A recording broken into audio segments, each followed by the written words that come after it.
Sempat terjadi perdebatan soal hukum tata negara, hukum administrasi, PT UN dan sebagainya. Tapi saya mendengarkan langsung dari praktik yang kemudian diamati oleh seorang Ray Rangkuti. Silakan. Ini praktek apa? Luas sekali tadi soalnya. Praktek Gini, yang saya diyakini oleh agak Bung Ray. tergelitik tadi yang disebut oleh Bung Ruli. Di salah satu poin dari PT UN itu dinyatakan bahwa yang melakukan pelanggaran kode etik itu adalah Pak Jimli Sidiki gitu ya. Di pertimbangannya. Saya tidak tahu apakah di Pertima atau dimanapun, menurut saya aneh juga tuh. Kalau sampai PT UN bisa mendakwa seseorang telah melakukan pelanggaran kode etik. Itu bagi saya aneh juga tuh. Nanti Bung Rili tanya lagi deh. Lo kok ada pertimbangan tentang seseorang melanggar kode etik di dalam putusan ini gitu ya. Putusan PT UN itu gitu. Karena ya iya maksud saya. Aneh juga tuh kalau sampai PT UN membuat pertimbangan bahwa seseorang itu telah melakukan pelanggaran kode etik. Kapan dia sidangkan bahwa seseorang itu sudah melanggar pelanggaran etik? Kan dia nggak pernah panggil Pak Jimli yang menyatakan, Jimli kamu melanggar ini loh, kode etik MD3. Dan kalau itu terjadi ya mestinya di sidangnya di di Majelis Kehormatan DPD. Iya, saya mengerti. Sejak kapan PT UN itu memiliki kewenangan menentukan seseorang itu melanggar kode etik. Jadi melanggar itu etik yang saya sebut. itu karena di Undang-Undang MD3 pasal 302 Iya. anggota DPD tidak boleh rangkap jabatan. Iya. Ini penyidangkan di lembaga peradilan itu ada ketentuan hukumnya. Sementara dari segi aturan dan hukum dan sementara di Mahkamah DPR DPD-nya nggak ada persidangan tentang itu. Ya intinya bahwa ada pertanyaan dan ada perbedaan dari hasil putusan PT UN Itu dia. yang membersihkan MK-MK yang mengatakan bahwa ada pelanggaran etik ketua MK, kan gitu kurang lebih. Enggak. PT UN Yang membersihkan bagi saya itu MK-MK, kurang lebih gitu ya. menarik melihat ada pertimbangan di PT UN tentang seseorang yang mereka nyatakan melanggar kode etik yang kita tidak tahu di mana persidangannya sehingga disebutkan Terlepas dari kode perdebatan etik. ini, Itu maksud saya. apa kemudian pengaruhnya ke proses pemakzulan? Apakah ada? Pertanyaan saya mau dari pertanyaan Anda dari awal tuh. Tadi apa tema kita ini? Pemakzulan Gibran jalan terus, kenapa? Kenapa gitu? Karena Pak Prabowo membiarkannya. Itu. Gimana sih? Karena Pak Prabowo membiarkannya. Kan surat ini diserahkan pertama kali ke Pak Prabowo. Oleh Pak Prabowo dinyatakan, ya silakan saja, tapi tepatnya diserahkan ke DPR. Kan gitu. Kalau sejak awal Pak Prabowo mengatakan, mohon maaf, saya nggak berkenan tuh memakzulkan Gibran. Kan yang memakzulkan bukan Pak Prabowo, nggak ada kaitan dong ke Pak Prabowo. Iya, sejak awal Pak Prabowo memiliki opini untuk menyatakan saya menolak ikut-ikutan loh ya. Kalau Gibran itu harus dimakzulkan. Berhenti menurut saya tuh.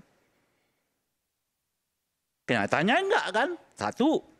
Yang kedua adalah, bahkan sampai hari ini nih, kita belum mendengar pandangan sikap dari Pak Prabowo dan Gerindra soal surat yang diserahkan oleh Purnawirawan ke DPR. Ada partai lain sudah menyatakan sikap. Golkar menyatakan menolak. Ya kan? Pak Surya Paloh menyatakan menolak. Loh, kok malah Golkar dan Surya Paloh yang di luar Kim yang menyatakan menolak? Tapi Pak Prabowo dan juga Gerindra belum punya pendapat sampai saat ini. Kan sebetulnya kalau gini loh, ini kan politik kan. Kalau sekiranya sejak dari awal posisinya Pak Prabowo menolak ini, itu juga surat masuk ke DPR nggak akan mulus-mulus juga. Ya main inilah, main itulah ya kan, gimana caranya. Ini nggak diterima dengan lapang dada. Nanti kan kita bacakan, Pak Dasko juga yang berbicara soal itu. Dan sebagainya gitu. Artinya kalau dalam landscape kultur politik Indonesia nggak biasa itu. Kalau sejak dari awal Pak Prabowo misalnya udah memperlihatkan sikapnya nolak nih, gitu ya, nggak akan semudah itu surat itu akan sampai ke ke meja pimpinan DPR. Prosesnya gitu. masih sangat panjang. Nah, itu urusan lain. Maksud saya surat itu sendiri, ya kan, itu mungkin prosesnya nggak begitu cepat gitu loh maksud saya itu. Kalau misalnya sejak dari awal Pak Prabowo punya sikap nih gitu. Nah, yang lain indikatornya bahwa Pak Prabowo membiarkannya itu adalah sepanjang surat ini berjalan, beliau selalu ketemunya kan Ibu Mega. Terakhir adalah ya kan 2 utusan Pak Prabowo mendatangi Ibu Mega kan. Yang unik itu adalah pesan Ibu Mega kepada 2 orang itu, jaga Pak Prabowo. Kan aneh gitu. Kan kalau respon Ibu Mega itu kan respon orang itu terhadap sesuatu itu berdasarkan apa input yang masuk kepada dirinya kan. Artinya dalam bahasa begini, kenapa Ibu Mega menyampaikan jaga Pak Prabowo? Menurut Anda kenapa? Ya mungkin saya nggak tahu, artinya ada input mungkin yang diberikan kepada Ibu Mega yang mengatakan boleh jadi di dalam ini nggak sulit-sulit amat lagi nih sekarang. Gitu. Sehingga Ibu Mega ya seperti biasa yang kita kenal, ya jagalah Pak Prabowo-nya. Tapi nggak jaga Gibran gitu loh. Jaga Pak Prabowo, nggak jaga Gibran. Gitu. Kan ini yang paling dekat. Nah, yang menarik lagi itu adalah saya kan awalnya mempertanyakan kenapa ketika ada pertemuan para dewan apa namanya itu ya purnawirawan, Gibran nggak diundang. Setelah itu ada pertemuan lagi di Pancasila yang kemarin kan, Gibran didatangkan dan bersebelahan dengan Pak Trisno. Tapi uniknya sehari setelah itu surat masuk ke DPR. Padahal Pak Trisno bagian dari orang yang menyetujui surat itu kan. Saya kira dan saya menganggap awalnya setelah Pak Trisno duduk bersama dengan Gibran dan Ibu Mega, ini kisah soal pemakzulan ini juga berakhir gitu loh kira-kira tuh. Itu awalnya bacaan saya gitu. Karena mungkin Pak Prabowo sudah memberi gambaran, sinyal, ini keduanya udah akur nih di sini kan kira-kira gitu ya. Ternyata tidak. Ternyata 1 hari persis setelah Pak Trisno bertemu dengan Gibran, ya tentu dipertemukan di dalam forum yang dibuat di acara yang dibuat oleh Pak Prabowo itu. Sehari setelah itu surat masuk ke DPR dan responnya apa istilahnya itu ya, seperti tidak ada hambatan. Ya nanti akan kita bacakan, dan sampai hari ini Pak Prabowo dan Gerindra lagi-lagi ya tidak menyatakan sikap atau memberi sinyal menolak surat itu ya dilakukan gitu. Kau kurang baca. Nah, oleh karena itulah menurut saya Ahmad Muzani itu berapa waktu lalu sudah respon. Dia itu sekjen Gerindra loh. Sekjen orang nomor 2 di partai sudah menyatakan bahwa ini satu paket. Ini Muzani yang ngomong ya. Sekjen Gerindra. Jadi kalau kau sampaikan belum ada respon dari Pak Prabowo dari Partai Gerindra. Loh Ahmad Muzani ini siapa? Sekjen Gerindra, makanya kau kurang baca juga. Mungkin kau bacanya sisi yang negatif saya lanjutkan terus. Ya, gitu. saya lanjutkan dulu. Enggak, tapi itu catatan Re. Ya, kan tadi kau notice beberapa kali soal itu gitu. Tapi akhirnya ya harus saya jelaskan juga bahwa sudah adalah, ada menurut saya, penjelasan dari Sekjen Gerindra Ahmad Muzani Ketua MPR menyatakan bahwa itu satu paket. Dan tetap membiarkan ini terus berlanjut. Jadi jangan menurut saya jawabannya tersedia ada. Karena Pak Prabowo memang diuntungkan dengan persoalan ini. Semua rukun itu bangga. Kenapa diuntungkan Pak Prabowo dengan peristiwa ini? Karena setidaknya Pak Prabowo menunjukkan bahwa dia memang firm sebagai satu-satunya presiden. Gitu. Mana ada 2 presiden di Republik? Ya memang satu. Itu oleh karena itu dibiarkan terus nih sama Pak Prabowo. Artinya apa gitu? Artinya ya ada alat nih. Ya kan, kalau ada, yaudah kita tekan tuh. Kalau ada kita tekan nih, pakai ini, pakai itu dan sebagainya. Sikap Gerindra saja sudah salah. Nah itu yang menyebabkan menurut saya satu segi mengapa situasi ini seperti dibiarkan oleh Pak Prabowo terjadi. Karena ada keuntungan politik yang bisa diambil oleh Pak Prabowo dari situasi yang tengah berkembang ini. Sehingga ini terus berlanjut. Tidak ada kakinya. Pertanyaannya adalah, sudah lemah. Apakah akan mudah terjadi di DPR? Tergantung eskalasi politiknya. Kalau politiknya yang mudah, Soeharto 32 tahun dengan diduduki DPR itu berhenti, selesai, mudah. Waktu prosesnya itu 7 bulan persis setelah Soeharto terpilih 80% kemenangan di dalam Pilpres. Gitu ya, di dalam pemilu legislatif saat itu. Apakah Pak Gus Dur secara politik mudah dijatuhkan? Mudah. Gitu. Jadi kalau politiknya ini tergantung politik. Dan politik itu tergantung eskalasi. di luarnya. Kalau di luarnya terus bertumbuh seperti sekarang, ya kan, wah ini apa namanya, para jenderal terus menerus dan publiknya satu persatu mulai menerima argumen-argumen yang disampaikan, gitu, bisa jadi eskalasinya berubah. Dan Anda yakin bahwa Purnawirawan tidak akan Nah, yang sulit itu bukan di DPR-nya menurut saya.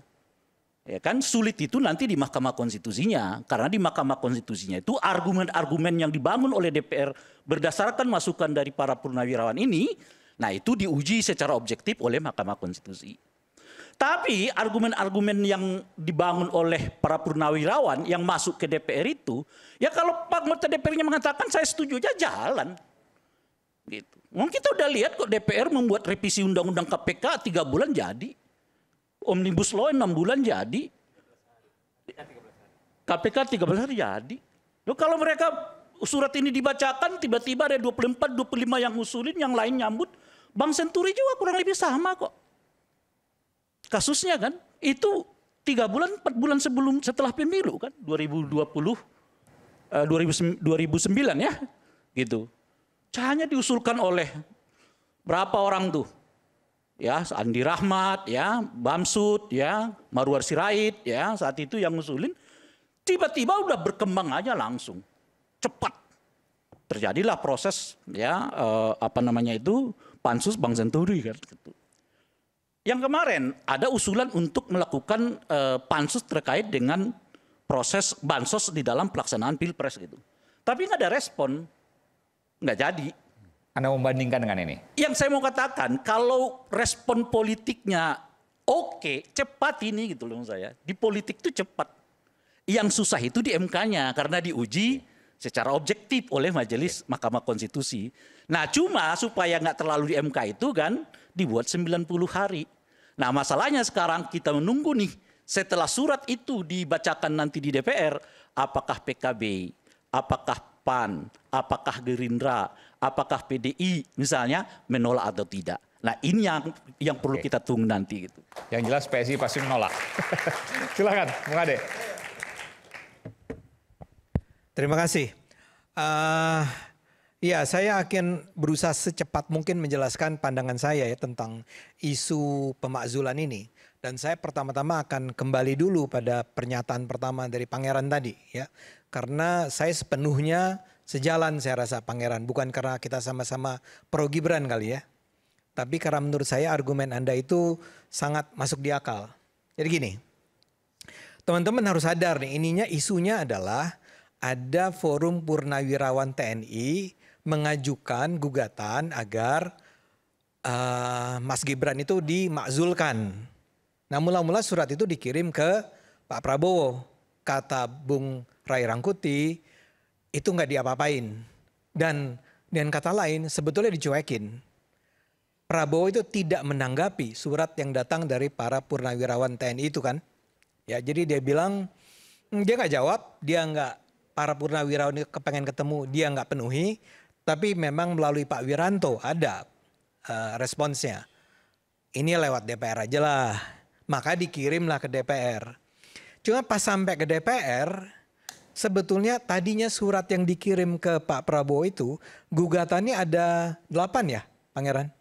Ada 8 kan? Termasuk kita harus kembali ke UUD 45 yang asli. Jadi meninggalkan UUD 45 amandemen. Ada beberapa hal lagi yang lainnya. Tapi begitu yang dikirim ke Pak Prabowo, yang 7 sisanya hilang, tinggal 1 soal pemakzulan Gibran. Itu yang pertama, catatan pertama yang penting. Kedua adalah yang menandatangani juga. Ini bisa panjang kayaknya nih. Nggak apa-apa. Anda sabar aja ya, saya sedang bicara. Tadi dimulai dengan kata pendek gitu, ini bisa panjang ceritanya. Oke, of course ya. Dari 5 orang yang tanda tangan kalau tidak salah, ada 1 orang yang hilang. Ya, Pak Tri Sutrisno sudah tidak lagi menandatangani surat tersebut. Itu kan ada pertanyaan besar. Kenapa Pak Tri tiba-tiba mundur sehari sesudah ketemu dengan Hari Pancasila itu? Yang sebetulnya nggak terlalu relevan sih. Cuman jelas itu dilakukan sesudah ketemu dengan Mas Gibran. Saya nggak tahu kenapa. Ya. Tapi itu adalah fakta-faktanya. Sekarang yang terpenting adalah tentu saja kan pertanyaannya ini akan ditindaklanjuti nggak sih? Ya. Saya pribadi sih akan mengatakan saya duga kita sama lah ya Pangeran. Mungkin juga teman-teman yang di sini ya.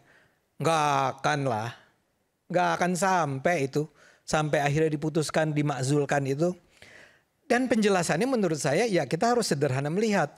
Mereka mengajukan gugatan itu atas dasar 4 alasan. Ya, 4 alasan yang dikemukakan itu menurut saya kalau pakai istilahnya Pangeran kosong. Jadi 4 itu apa aja? Pertama adalah dia bilang, saya minta maaf kalau agak, oke saya langsung secara cepat aja. 1 adalah cacat konstitusi. Kenapa disebut cacat konstitusi? Karena semula itu tidak diizinkan Gibran itu maju. Karena Gibran tuh usianya masih 36 malah. Ya. Padahal semula aturannya mengatakan harus 40. Tapi itu di-appeal ke Mahkamah Konstitusi. Sampai kemudian diputuskan bahwa oke, usia nggak berubah. Tetap paling minimal 40 kecuali atau kalau orang itu artinya si calon presiden atau calon wakil presiden itu sebelumnya sudah terpilih menjadi kepala daerah melalui sebuah pemilihan langsung oleh rakyat. Gibran sudah terpilih menjadi wali kota Solo melalui pemilihan langsung. Karena itulah dikatakan kalau gitu boleh ya masuk Gibran. Ini yang kemudian dipersoalkan nih. Karena gugatannya adalah itu kan 5 lawan, ada 9 anggota Mahkamah Konstitusi, jangan salah ya. Ada 9 anggota Mahkamah Konstitusi yang menyatakan mendukung, yang menyatakan mensahkan peraturan di mana dimungkinkan bagi Gibran untuk maju. Bukan nama Gibran ya, nama Gibran sama sekali nggak disebut. Tapi peraturannya mengatakan bahwa kalau lo terlepas dari lo di bawah 40, di atas 40, tapi pernah dipilih melalui pemilihan langsung, kamu boleh. Itu ditentukan jadi belibet apa? Jadi itu diputuskan bahwa itu boleh ya. Dan itu dikatakan nggak sah menurut si para pengkritik. Kenapa? Karena di antara 9 anggota Mahkamah Konstitusi tersebut salah satunya adalah pamannya Gibran, Anwar Usman. Itu yang dikatakan sebagai alasan kenapa ini jangan kita terima. Makanya ada Mahkamah MK, Majelis Kehormatan Mahkamah Konstitusi. Yang pimpinan Pak Jimli yang tadi disebut-sebut sebagai punya rapor merah ternyata dia ya. Saya nggak mau masuk ke sana ya, karena saya nggak ngerti hukum. Tapi itu sudah diputuskan oleh kemudian si MK itu terdiri dari 3 orang. Betul ya? 3 orang yang dia bilang, iya nih salah nih, Anwar Usman seharusnya nggak menjadi, tidak ikut dalam pengambilan keputusan. Ya, tapi kemudian MK bilang sanksinya adalah Pak Anwar harus mundur dari ketua MK. Tapi keputusannya tetap. Ini yang mengatakan ini adalah MK. Sudah disidangkan dan diputuskan bahwa ya Pak Anwar harus mundur, yang menurut Bung Ruli itu nggak boleh dong gitu ya. Tapi saya nggak mau masuk ke sana karena saya nggak ngerti hukum. Tapi yang terpenting adalah ya udah dia udah mundur ya, Anwar Usmannya, tapi keputusan itu tetap. Saya cuma mau tanya, jadi cacat konstitusinya tuh di mana? Kan udah diputuskan. Kalau mau dipersoalkan kembali, ya terserah juga sih. Cuman menurut saya alasan pertamanya dengan gampang dikatakan bahwa nggak ada yang cacat di sini. Udah disidangkan, udah diputuskan, kok Anda masih tetap ngotot bahwa tetap nggak boleh Gibran itu maju. Ini surat purnawirawan maksudnya ya? Ya kan surat purnawirawan ada 4 ya. Ya. Ada 4 alasan dia bilang kenapa Gibran nggak boleh jadi wapres terus. 1 adalah alasannya cacat konstitusi. Saya hanya menganggap enggak dong, nggak cacat konstitusi. Nanti kalau ini masuk ke DPR, jadi masuk ke DPR, ya DPR akan ngomong seperti itu kan.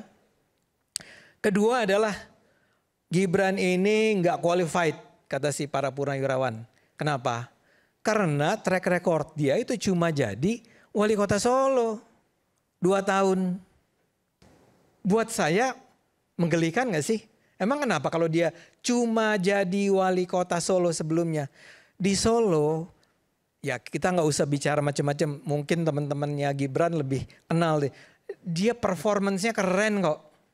Buat saya, ya saya menganggap dia memang keren sebagai wali kota Solo walaupun cuma 2 tahun. 2 tahun itu kenapa hanya 2 tahun? Karena dia udah maju jadi calon wakil presiden, ya.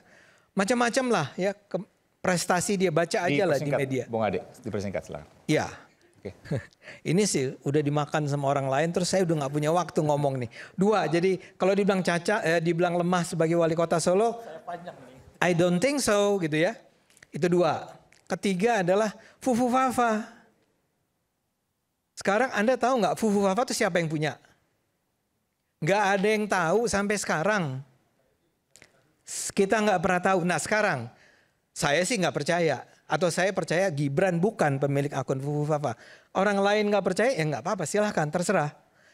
Tapi sekarang kalaulah setelah diperiksa nih ada tim penyidik segala macam bla bla bla, terbongkarlah. Ini kalau ya Gibran adalah pemilik akun Fufu Fafa. Lalu apakah dia masuk dalam kategori pernah melakukan perbuatan tercela? Iya nggak? Istilahnya tercela. Saya bilang begini, kapan akun Fufu Fafa itu terjadinya?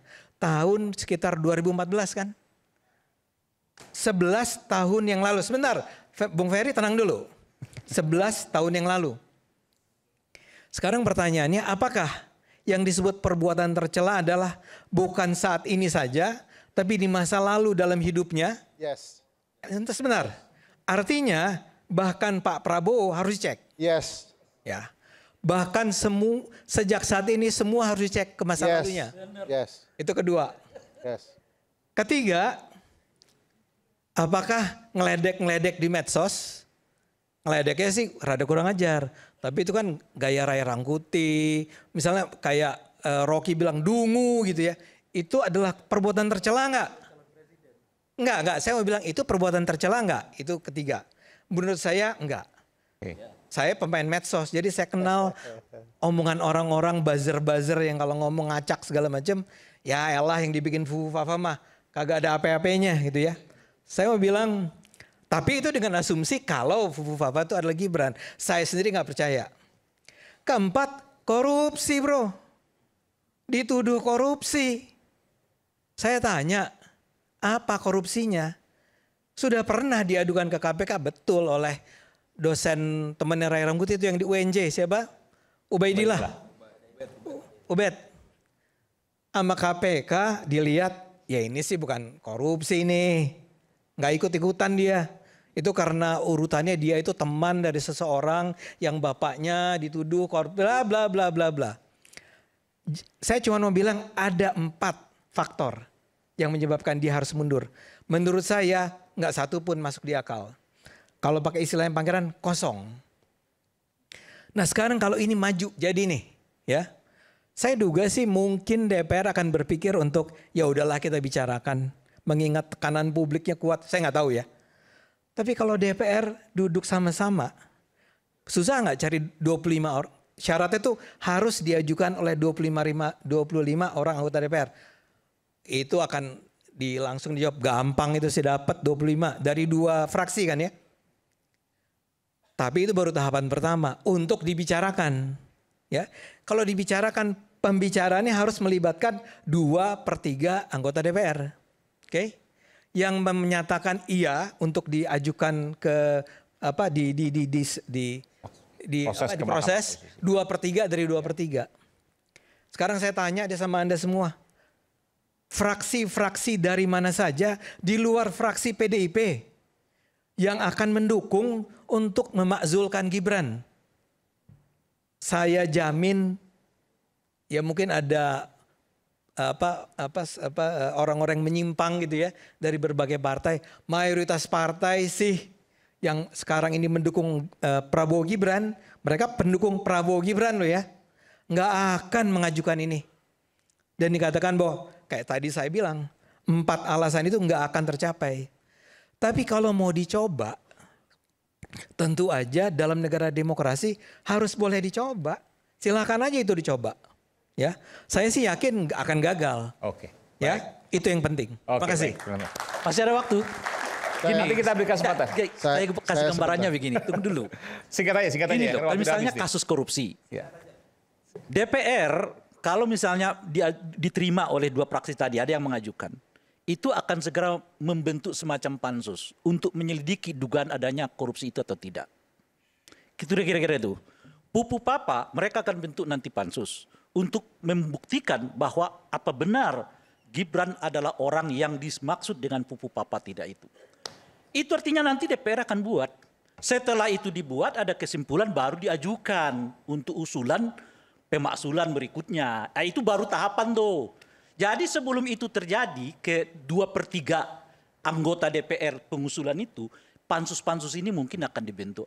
Nah, boleh jadi 2/3 pengusulan Mungkin yang akan dibentuk. Ya. Nggak ada ya kewajiban bagi mereka untuk Nggak ada, tim penyidik. nggak ada kewajiban, udah pasti nggak ada kewajiban. Dan kalau jadi disidik pasti kalau Gibran nanti tidak korupsi, 2/3 Gibran bukan pemilik Fufu Papa. 2/3 itu 2/3 itu nanti kita bicara politiknya. Tapi sebelum itu ini juga ada politik. Mereka membentuk pansus yang terkait dengan dugaan adanya Pupu Papa Gibran di belakang Pupu Papa. Dugaan adanya korupsi yang dilakukan oleh Pupu Papa. Dugaan adanya cawe-cawe presiden yang sebelumnya pada putusan Mahkamah Konstitusi. Bisa ada 4 pansus tuh. Nggak relevan. Anda bisa lihat nggak nanti Cawe-cawe riuhnya itu presiden gitu. tuh nggak relevan. Saya Singkat ya Ferry. singkat. Tadi yang sebutkan Satu, bahwa beliau sebelum salah soal dilakukan- pendapat Wiranto. Pak Wiranto mengatakan bahwa istana menampung seluruh aspirasi, tidak ada penolakan. Kedua, tentu saja MK itu tidak bisa menafikan putusan MK. Jadi MK bukan membolehkan putusan MK. Kalau dia mengatakan yes or no putusan MK itu tidak ada peradilan bandingnya.